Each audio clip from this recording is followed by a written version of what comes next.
በአንድ በኩል የሰላም ጭላንጭል አለ። ለሳምንታት የዘለቀው የአሜሪካና የኢራን ደማዊ ፍልሚያም በጊዜ የተኩስ አቁም ረግቧል። የዓለም ገበያዎችም ተረጋግተዋል። እናቶች ልጆቻቸውን በሰላም እንደሚያሳድጉ ተስፋ አድርገዋል። በፓኪስታን ኢስላማባድ ከ40 ዓመታት በላይ ሲጠላሉ የኖሩት የሁለት ሀገራት ከፍተኛ ባለስልጣናትም ታሪክ ለመስራት የድርድር ጠረጴዛውን ከበው ተቀምጠዋል። በዚያች ቀዝቃዛ ክፍል ውስጥ የሚናገሩ ቃላትም የሚሊዮኖችን ዕጣ ፈንታ የመወሰን ኃይል አላቸው። ነገር ግን ከዚህ የሰላም ትዕይንት ጀርባ ፍጹም የተለየና አስፈሪ እውነታ ጥላውን አጥልቷል። የዋሽንግተን ፉከራ እንደ ነጎድጓድ ያስተጋባል። የኢራን ተደራዳሪዎች በሕይወት ያሉት ለዚህ ድርድር ሲባል ብቻ ነው የሚለው የትራምፕ ቃልም የድርድር ጠረጴዛውን ወደ ፍርድ ወንበርነት ለውጦታል። በሌላ በኩል የኢራን አብዮታዊ ዘብ እጁ በቃታው ላይ እንደሆነ ያስታውቃል። ይህ ድርድር የሰላም ድልድይ ነው ወይንስ ወደ ጥልቁ ገደል የሚወስደው የመጨረሻው እርምጃ?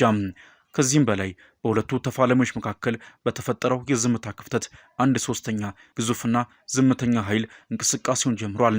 ቻይና የተኩስ አቁሙ ቀለም ሳይደርቅ ምስጢራዊ የቻይና የጭነት አውሮፕላኖች በቴህራን ሰማይ ላይ ታይተዋል። ምን ይዘው መጡ? ሰብዓዊ እርዳታ ወይንስ የጦርነቱን ሚዛን የሚቀይር የአየር መከላከያ ስርዓቶች፣ ሚሳኤሎችና ገዳይ ድሮኖች? ይህ ታሪክ በድርድር ክፍል ውስጥ ስለሚነገሩ ቃላት ብቻ አይደለም።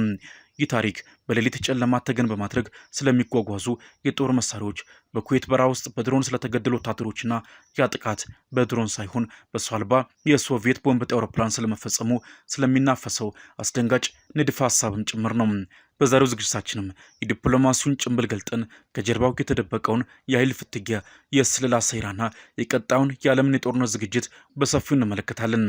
ጥያቄው አንድ ነው። በኢስላማባድ የምናየው የሰላም ጎህ ነው ወይንስ ከመጨረሻው ማዕበል በፊት ያለችው አስፈሪ ጸጥታ? የቻይናስ ሚና ምንድን ነው? አብራችሁን ቆዩ። በፓኪስታን ኢስላማባድ በዓለም ዙሪያ ያሉ የፖለቲካ ተንታኞችና የስለላ ድርጅቶች አይናቸውን የተከሉባት ከተማ ከ1979 የኢራን እስላማዊ አብዮት ወዲህ ታይቶ በማይታወቅ ሁኔታ የአሜሪካና የኢራን ከፍተኛ ባለስልጣናት ሊነጋገሩ ፊት ለፊት ተቀምጠዋል። በአንድ በኩል የዓለም ሀያሉ ሀገር አሜሪካ በምክትል ፕሬዚዳንቷ ጄዲ ቫንስ፣ በልዩ መልእክተኛዋ ስቲቭ ዊትኮፍ እና በትራምፕ አማካሪ ያሬድ ኩሽነር የተመራ ልዑክን ይዛ ቀርባለች። በሌላ በኩል ደግሞ በቀጠናው ያላትን ተጽዕኖ በወታደራዊ ኃይልና በዲፕሎማሲ ያስጠበቀችው ኢራንም በፓርላማ አፈ ጉባኤዋ መሐመድ ባጌር ጋሊባፍና በውጭ ጉዳይ ሚኒስትሯ አባስ አራግቺ የተመራ ቡድን አዘጋጅታለች። የድርድሩ ዋነኛ አጀንዳም ባሳለፍነው ማክሰኞ የተደረሰውን ጊዜያዊ የተኩስ አቁም ስምምነት ወደ ቋሚ ሰላም መቀየርና በፋርስ ባህረ ሰላጤ የሰፈነውን የጦርነት ዳመና መክፈፍ ነው። ነገር ግን የድርድሩ መንፈስ በሰላም የተሞላ አይደለም። የዋሽንግተን መልእክት እንደ ብረት የቀዘቀዘና ጠንካራ ነው። ፕሬዚዳንት ዶናልድ ትራምፕ ድርድሩ ከመጀመሩ ሰዓታት በፊት የተናገሩት ቃልም በኢስላማባድ አየር ላይ እንደ ክፉ ጥላ ጥልቶበታል። ግዙፍ መርከቦቻችን ለከፍተኛ ጥቃት ተዘጋጅተዋል፣ የጦር መሳሪያም እየተጫነ ነው። የኢራን ተደራዳሪዎች በሕይወት ያሉት ለዚህ ድርድር ሲባል ብቻ ነው። ይህ ቃል ከድርድር ይልቅ እንደ መጨረሻ ማስጠንቀቂያ ያስተጋባል። በአንጻሩ የኢራን አብዮታዊ ዘብ እጃችን ቃታው ላይ ነው ሲል ምላሽ ሰጥቷል። የኢራኑ የውጭ ጉዳይ ሚኒስትር አባስ አራግቺም ኢስላማባድ ሲደርሱ የአሁኑ ድርድር ከመቼውም ጊዜ በላይ በፍጹም ጥርጣሬ የተሞላ ነው ሲሉ የሁኔታውን አሳሳቢነት ገልጸዋል። ዓለም ይህንን ድርድር ትንፋሿን ውጣ ትከታተላለች። ስምምነት ይደረሳል ወይንስ ጦርነቱ ዳግም ይጀምራል? ይህ ጥያቄ በሁሉም አእምሮ ሲጉላላ ከድርድሩ ጀርባ በዝምታና በስውር ሲካሄድ የነበረ አንድ ድብቅ ታሪክ አለ። ይህ ታሪክ ስለ ድርድር ሳይሆን ስለ ጦርነት ዝግጅት፣ ስለ ስትራቴጂካዊ አጋርነትና ስለ ዓለም የኃይል አስተላለፍ ለውጥ የሚናገር ነው። ይህ ታሪክ የቻይናን ስም ደጋግሞ የሚያነሳ ታሪክ ነው። ነገሩ የተጀመረው እንደ አውሮፓውያን አቆጣጠር ሚያዝያ 8 ቀን 2026 ነው። የተኩስ አቁም ስምምነቱ ላይ የቀለሙ ጠብታ ገና ሳይደርቅ ዓለም የሰላም አየር መተንፈስ ሲጀምር ከ48 ሰዓታት ባልበለጠ ጊዜ ውስጥ የማህበራዊ ሚዲያ መድረኮች በሚያስደንቅ ዜና ተናወጡ። መረጃውም በኤክስ፣ በኢንስታግራም፣ በፌስቡክ እና በቪዲዮዎች እንደ ሰደድ እሳት ተሰራጨ። 4 ግዙፍ የቻይና ጭነት አውሮፕላኖች የተኩስ አቁሙ እንደተፈረመ ኢራን ውስጥ ማረፋቸው ተሰማ። የሁሉም ሰው ጥያቄ አንድ ነበር። በእነዚህ አውሮፕላኖች ውስጥ ምን ነበር? የዚህን ጥያቄ ክብደት ለመረዳትም ወደ ኋላ ተመልሰን ኢራን ወደዚህ የተኩስ አቁም ስምምነት ስትገባ በምን ሁኔታ ላይ እንደነበረች ማስታወስ አለብን። ለሳምንታት የዘለቀ ጦርነት፣ የአሜሪካና የእስራኤል ተደጋጋሚ የአገር ላይ ጥቃቶች የኢራን ወታደር የመሰረተ ልማቶች ክፉኛ ጎድተዋቸው ነበር። የራዳር ስርዓቶቿ ተመተው የሚሳኤል ማስወንጨፊያዎቿም ወድሟል። ነገር ግን በምዕራቡ ዓለም የዜና አውታሮች ላይ ያልተዘገበው እውነት ኢራን በከፍተኛ ሁኔታ መልሳ መዋጋቷ ነው። በጣም ከመጓጓቱ የተነሳ እስራኤል አሮግ የተባለውን የሚሳኤል መቃወሚያ ክምችቷን ወደ ባለ 2 አሃዝ ቁጥር እንዲወርድ አድርገዋለች። ከዚህ ባለፈ አሜሪካን ብትሆን ከመላው የታድ ሚሳኤል ክምችቷ 1/3ኛውን እንድታቃጥል አስገድዳታለች። ኢራን ተመታለች፣ ነገር ግን አልወደቀችም። እናም አሁን የተኩስ አቁም ስምምነት የ2 ሳምንት ጊዜ ፋታ። እናም በድንገት ከዓለም ሁለተኛዋ ግዙፍ ወታደራዊ ለመጡ ትላልቅ የጭነት አውሮፕላኖች ቴህራን ውስጥ ሲያርፉ ይታያል። የዚህን ሁኔታ ትርጉም ለመረዳትም የስለላ ባለሙያ መሆን አያስፈልግም። በማህበራዊ ሚዲያ ላይ ሲዘዋወሩ የነበሩት መረጃዎችም ምን ይላሉ? ከ3 እስከ 4 የሚደርሱ የቻይና የጭነት አውሮፕላኖች ምናልባትም ወታደራዊ ደረጃ ያላቸው ዋይ-20 ትራንስፖርቶች የተኩስ አቁሙ በታወጀ ከ24 እስከ 48 ሰዓታት ውስጥም ኢራን ውስጥ ማረፋቸውን ይገልጻሉ። ግምቱ ግልጽ ነበር። እነዚህ አውሮፕላኖች እህል አሊያም የማሽን ክፍሎችን አልጫኑም። የተጫኑ የአየር መከላከያ ስርዓቶች፣ ሚሳኤሎች፣ ራዳሮች፣ ድሮኖችና ጥይቶች ነበሩ። በዲፕሎማሲ ፋታ ስም የተደረገ ፈጣን የጦር ሜዳ ዳግም ማስታጠቅ። ይህ ታሪክ አሳማኝ እንዲሆን የሚያደርጉትም በርካታ ምክንያቶች አሉ። ቻይናና ኢራን አዲስ ወዳጆች አይደሉም። የ25 ዓመት የስትራቴጂክ ትብብር ስምምነት ፈርመዋል። ቻይና የምዕራቡን ዓለም ማዕቀብ ጥሳ የኢራንን ነዳጅ ትገዛለች። ቤጂንግ ለኢራን የሚሳኤልና የድሮን ፕሮግራሞቿን የሚመግቡ ለሁለት ዓላማ የሚውሉ ቴክኖሎጂዎችንና አካላትን ስትሰጥ መቆየቷ በሰነድ የተረጋገጠ ነው። ግንኙነቱ እውነት ነው፣ ፍላጎቱም ግልጽ። ነገር ግን ይህ መረጃ ምን ያህል ጥልቀት አለው የሚለው ነው ትልቁ ጥያቄ። እስካሁን ድረስም አንድም ዋና የዜና ተቋም ይህንን መረጃ በይፋ አላረጋገጠም። ሮይተርስ፣ አሶሺየትድ ፕሬስ፣ አልጀዚራ፣ ሲኤንኤን አንዳቸውም ቢሆኑ እንደ ፍላይት ራዳር 24 ያሉ የበረራ መከታተያ መሳሪያዎችም በተባለው ጊዜ ውስጥ ከቻይና ወደ ኢራን የተደረገ ያልተለመደ ወታደራዊ አሊያም ከባድ የጭነት በረራ አላሳዩም። ይሁንና ተንታኞች የሚያነሱት አንድ ነጥብ አለ። ወታደራዊ የጭነት አውሮፕላኖች በአንድ ጊዜ ፈጣን የጦር መሳሪያ አቅርቦት ቢያደርጉ ይህንን ለመደበቅ እጅግ በጣም ከባድ ነው። ሳተላይቶች፣ የስለላ ድርጅቶች፣ የንግድ አውሮፕላን ተቆጣጣሪዎች ሁሉም በአንድ ጊዜ አይናቸውን ጨፍነው ሌላ ቦታ ማየት አለባቸው። በተጨማሪም ልብ ልንለው የሚገባው አንድ ተደጋጋሚ ክስተት አለ። በጥር 2026 ተመሳሳይ ይዘት ያለው መረጃ ተሰራጭቶ ነበር። 16 የዋይ-20 አውሮፕላኖች በ56 ሰዓታት ውስጥ ኢራን ገቡ የሚል። ተንታኞች ሲያጣሩ ግን በረራዎቹ ወደ ጎረቤት ሀገራት የሚደረጉ መደበኛ በረራዎች ሆነው ተገኙ። በራዳር ላይ ጠፍተው የነበሩትም በሚስጥር ስላረፉ ሳይሆን በተለመደው የራዳር ሽፋን ክፍተት ምክንያት ነበር። ስለዚህ የሁሉም መረጃ ያልተረጋገጠ ነው፣ ነገር ግን የማይቻለው ማለት አንችልም። ይህ ሁሉ ግምት ሆኖ ሳለ አንድ አዲስ የአሜሪካ የስለላ ግምገማ የኢራንን እውነተኛ ወታደራዊ አቅም ቁልጭ አድርጎ ያሳያል።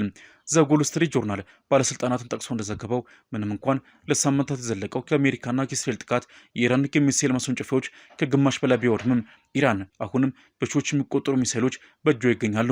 ሪፖርቱ እንደሚያሳየው የተመቱት ማስወንጨፊያዎች ቢኖሩም ከመሬት በታች በተደበቁ ማዕከላት ውስጥ ያሉትን የማስወንጨፊያ ስርዓቶች በመጠገንና መልሶ በማሰማራት ብዙዎቹ ሚሳኤሎች ዳግም ለውጊያ ዝግጁ ማድረግ ትችላለች። የእስራኤል ባለስልጣናት በበኩላቸው ከኢራን የባሊስቲክ ሚሳኤሎች ማስወንጨፊያዎች 2/3 ከጥቅም ውጭ ቢሆኑም ከመሬት በታች ተደብቀው የነበሩት ግን መልሰው ሊወጡ እንደሚችሉ ይገምታሉ። አሁን ኢራን ጦርነቱ ሲጀመር ከነበራት 2500 መካከለኛ ርቀት ሚሳኤሎች ውስጥም ከ1000 በላይ አሁንም በእጇ ይገኛሉ። የቀሩት ወይ ተተኩሰው አልቋል አሊያም በጥቃቱ ወድሟል።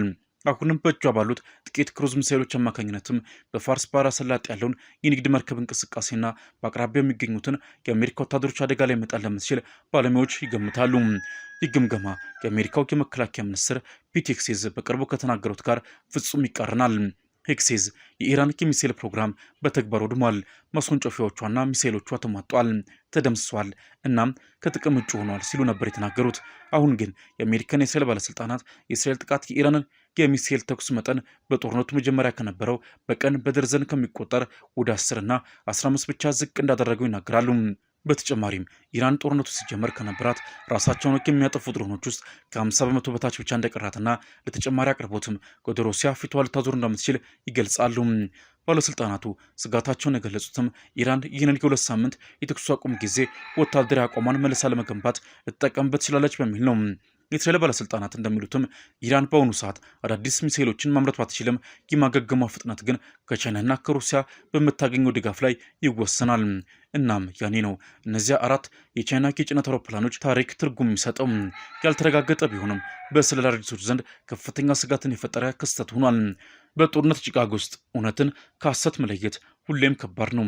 በጦርነቱ የመጀመሪያ ቀን መጋቢት 1 ቀን 2026 በኩዌት ውስጥ 6 የአሜሪካ ወታደሮች መገደላቸው ይፋ ሆኖ ነበር። የፔንታጎን ይፋዊ መግለጫ ጥቃቱ የተፈጸመው በድሮን ነው አለ። ነገር ግን ከፍርስራሽ የወጡ ምስሎች ፍጹም የተለየ ታሪክ የሚናገሩ ይመስላሉ። ጥቃቱ የተፈጸመው በኩዌት ከካምፕ አሪፍ ጃን 10 ማይል ርቀት ላይ በሚገኘው የሸዋይባ ወደብ ላይ ነው። የአሜሪካ የታክቲካል ኦፕሬሽን ማዕከል ላይ በደረሰ ጥቃትም ከ103ኛው የሎጂስቲክስ ኮማንዶ የተውጣጡ 6 የአሜሪካ ጦር ሪዘርቭ ወታደሮች ሲገደሉ ከ20 በላይ ቆስለዋል። እነዚህ ወታደሮች በግንባር የሚዋጉ ሳይሆኑ ለደህንነታቸው ሲባል በተለየና በተበታተነ ቦታ ላይ የሰፈሩም የሎጂስቲክስና የድጋፍ ሰጪ ሰራተኞች ነበሩ። የፔንታጎን ፈጣን ምላሽም አንድ የኢራን ሻሂድ አይነት ድሮን የአየር መከላከያውን አልፎ በመግባት ጥቃቱን ፈጽሟል የሚል ነበር። ጉዳዩም በዚያው የተዘጋ መሰለ። ነገር ግን በኦንላይን መሰራጨት የተጀመሩ ፎቶዎችም ከባድ ጥያቄዎችን አስነሱም። በኤክስ ላይ የተሰራጩት ምስሎችም ብዙዎች እንደሚሉት ከጥቃቱ ፍርስራሽ አጠገብ የወደቀ ፋብ 500 የተባለ ቦምብን ያሳያሉ። ፋብ 500 በሶቪየት ዘመን የተሰራ 500 ኪሎ ግራም የሚመዝን ግዙፍና አውዳሚ ቦምብ ነው። ከሁሉም በላይ ደግሞ በራሱ መብረር አይችልም። በአውሮፕላን ተጭኖ መጣል አለበት። ይህ መረጃ ትክክል ከሆነም የድሮኑ ታሪክ ሙሉ በሙሉ ይፈርሳል። ምክንያቱም ያንን ቦምብ ወደ ሹዓይባ ይዞት የመጣው ነገር በውስጡ አብራሪ ነበረው ማለት ነው። ታሪኩ አስገራሚ የሚሆነው እዚህ ላይ ነው። ኢራን በ1970ዎቹ የተሰሩ ሱ-24 ፌንሰር የተባሉ የሶቪየት ቦምብ ጣይ አውሮፕላኖችን ትጠቀማለች። አሮጌና ስውር ያልሆኑ ነገር ግን በዝቅተኛ ከፍታ መብረር ከባድ የጦር መሳሪያዎችን መሸከም የሚችሉ ናቸው። ንድፈ ሀሳቡም እንዲህ ይላል። የኢራን አብራሪዎች ወደ እነዚህ አሮጌ አውሮፕላኖች ገብተው በዓለም ላይ ካሉ እጅግ ጥብቅ ጥበቃ ከሚደረግባቸው የአየር ክልሎች ውስጥ ወደ አንዱ በመግባት ራሳቸውን ለአደጋ ያጋለጠ ተልዕኮን ፈጽመዋል። ይህ ንድፈ ሀሳብ ብቻ አይደለም፣ 100% የተረጋገጠ እውነታ። ከጥቃቱ አንድ ቀን በኋላም መጋቢት 2 ኳታር ወደ አልኡዴድ የአየር ማዕከሏ ሲቀርቡ የነበሩ 2 የኢራን ሱ-24 አውሮፕላኖችን መታ መጣሏን ማረጋገጧ ነው። የኳታር ኤፍ-15 ጀቶችም ኢላማው ከመድረሱ በ2 ደቂቃዎች ውስጥ አውሮፕላኖቹን መጥተዋቸዋል። አብራሪዎቹም አልተረፉም። ስለዚህ ኢራን በጦርነቱ የመጀመሪያ ሰዓታት ውስጥም አብራሪ ያላቸውን ቦምብ ጣይ አውሮፕላኖች አደገኛ ተልዕኮ ላይ ስልክ እንደነበር ሀቅ ነው። ጥያቄው ከአንድ ቀን በፊት አንደኛው አምልጦ አልፎ ነበረው የሚለው ነው። እርግጥ ነው ሁሉም ይፋዊ ምንጮች ሴንትኮም፣ ፔንታጎን፣ ቢቢሲ፣ አሶሺየትድ ፕሬስ አሊያም ሲኤንኤን ጥቃቱ የፈጸመው በድሮን እንደሆነ በተደጋጋሚ ይገልጻሉ። የፍንዳታው ስሪት፣ የፍርስራሹ ትንተና፣ የተረፉት ሰዎች ምስክርነት ሁሉም ወደ ድሮን ያመላክታሉ።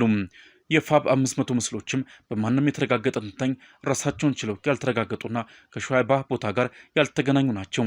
ድሮን አሊያም የሶቪየት ቦምብ ጣይ ይፋዊ ታሪክ ወይንስ የፍርስራሽ ፎቶ? እናም ታሪኩ እዚህ ላይ ደርሷል። በኢስላማባድ የድርድር ጠረጴዛው ተዘርግቷል። ቃላት እንደ ጦርነት በሚጎራጉሩበት በዚህ መድረክ ላይ ያለ ዕጣ ፈንታ ይወሰናል።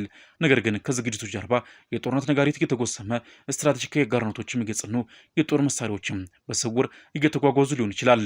የቻይና ጥላ በድርድሩ ላይ በግልጽ ባይታይም ስውር ተጽዕኖ ግን ከምንጊዜውም በላይ የከበደ ሆኗል። ኢራን ይህንን የድርድር ጊዜ የምትጠቀመው ለሰላም ነው ወይንስ ከቻይና በሚመጣላት ድጋፍ ላይ ዳግም ለጦርነት ለመዘጋጀት? ዓለም መልሱን ጠብቃለች። ነገር ግን አንድ ነገር እርግጥ ነው፣ የዚህ የቼዝ ጨዋታ ቀጣዩ እንቅስቃሴ የሁሉም ነገር አቅጣጫ በግልጽ ይወስናል።